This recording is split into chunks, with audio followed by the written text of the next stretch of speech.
지난 8월 윤석열 대통령이 신원식 국방장관을 갑자기 교체한 이유가 이번 계엄 사태에서 핵심 역할을 한 문상호 정보사령관을 경질하려 했기 때문이란 주장이 제기됐습니다. 신 장관의 후임으로 온 김용현 장관은 문 사령관을 유임시켰고 이때부터 12.3 내란 준비가 본격적으로 시작됐다는 겁니다. 조희영 기자가 단독 취재했습니다.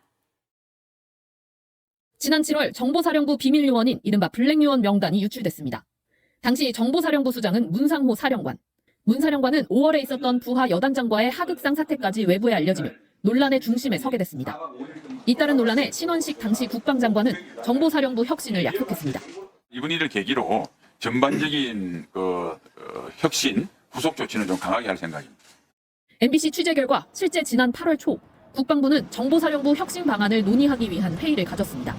원천희 국방부 정보본부장 주관으로 문상호 정보사령관, 충암고 출신의 박종선 777 사령관, 정보사령관 출신의 양모 지상작전사령부 정보참모부장 등이 참석했습니다. 민주당이 입수한 제보에 따르면 이 회의 직후 문상호 정보사령관 경질안이 신원식 장관에게 보고된 것으로 알려졌습니다. 하지만 문 사령관 경질은 이루어지지 못했습니다. 신원식 국방장관이 국회에서 정보사령부 혁신을 약속한 나흘 뒤인 8월 12일 대통령실 안보실장으로 갑자기 발령났기 때문입니다. 후임 국방장관은 김용현 경호처장, 당시 신원식 장관은 임명된 지 1년도 안 됐고 장호진 안보실장은 8개월밖에 되지 않았습니다. 특별한 인사 요인도 없었습니다. 이 때문에 당시에도 군 인사를 둘러싼 신원식과 김용현의 갈등이 갑작스런 국방장관 교체로 이어졌다는 의혹이 제기됐습니다.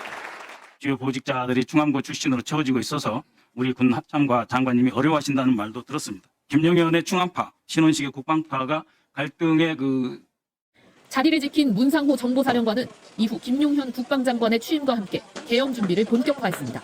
지난 9월 강원도 속초에 있는 북파공작원 HID 부대장에게 정예요원 40명을 선발해 별도 훈련을 시키라고 지시하고 11월에는 추가로 40명의 공작 인원을 선발해 계엄 시 선관위 직원 체포를 준비했습니다.